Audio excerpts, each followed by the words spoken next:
প্রকাশ্যে তাদের মৃত্যুদণ্ড কার্যকর করা হোক, যেন দৃষ্টান্তমূলক শাস্তি হয়, ভবিষ্যতে যেন কেউ এগুলো করার জন্য সাহস না পায়। মিসা হত্যা এবং ধর্ষণ এটা কিন্তু নতুন বিষয় না। এই ঘটনা কিন্তু প্রতি বছরই চলে আসছে, কেউ কেউ জানছে, কেউ কেউ জানছে না।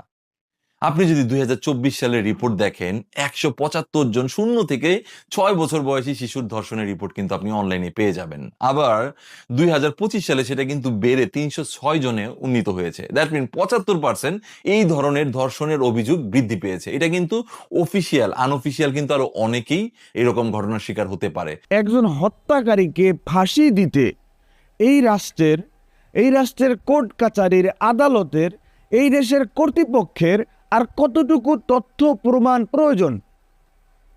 শুধু হত্যাই না, হত্যা করার আগে তাকে ধর্ষণ করছে, ধর্ষণ এবং হত্যা, এরপরে ওনাদেরকে ধরা হইলো, তাহলে আপনার ফাঁসি দিতে তাদেরকে কোথায় বাজে? আমি স্যার হত্যাকারীকে আপনি ওপেনে এসে ফাঁসি দেন, দেখবেন যে সব ঠান্ডা হয়ে গেছে, মানুষ আইনের প্রতি শ্রদ্ধাশীল থাকবে, এই দেশের বিচার ব্যবস্থার প্রতি সম্মান জানাবে। যে কোনো উন্নত দেশের মানুষেরা সাধারণত কোনো প্রকার অপরাধ করার সাহস পায় না, কারণ একটাই, তারা জানে অপরাধ করার সাথে সাথে তারা আইনের হাতে ধরা পড়ে যাবে এবং খুব দ্রুত সময়ে তাদের কঠিন বিচার হবে। অথচ আমাদের দেশের অপরাধীরা তারা জানে যে অপরাধ করার পরেও তারা বেঁচে যাবে কোনো না কোনো উপায়ে, এই জন্য ধর্ষণের মতো জঘন্যতম কাজ করতেও তারা বিন্দু মাত্র ভয় পায় না। আমাদের দেশের এই প্রেক্ষাপটে যদি কোনো প্রকার সংস্কার আমাদের দেশে প্রয়োজন হয়ে থাকে, তাহলে সবার আগে ওই ধরনের জঘন্যতম অপরাধীদেরকে শাস্তি দ্রুত সময়ের মধ্যে নিশ্চিত করতে হবে এবং এমন কঠিন শাস্তি তাদের দিতে হবে, মানুষ যেন মাতাল অবস্থাতেও, মাদকাসক্ত অবস্থাতেও ধর্ষণের কথা মাথায় না আনতে পারে।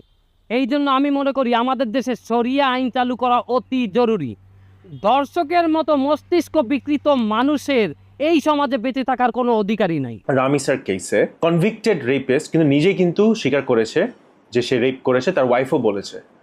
যখন স্বীকার করলো তখন কেন এই সিস্টেমের লুপের ভিতরে যেতে হবে, কেন বিউরোক্রেসির মধ্যে যে জিনিসটাকে আরো টাইমটা বাড়াতে হবে? আল্লাহর ওয়াস্তে বিচারটা করেন, ওরে এমন সাজা দিবেন নেক্সট টাইম আরেকটা ক্রাইম কেউ করার আগে 3 বার। আমি শুধু একজনের বিচার চাই না, আমি চাই বিচার প্রতিষ্ঠিত করুন। এটা ওপেন স্টেডিয়ামে যদি বিচার করতো সরকার, খুব ভালো হইতো। আজ দেশের মানুষ যা চায় তা হলো ধর্ষণের বিরুদ্ধে দ্রুত, দৃশ্যমান ও কঠোর বিচার, আপসহীন বিচার। যথেষ্ট হয়েছে, আর না। আমাদের বাংলাদেশের প্রাইম মিনিস্টার, ওনার একটি সন্তান আছে।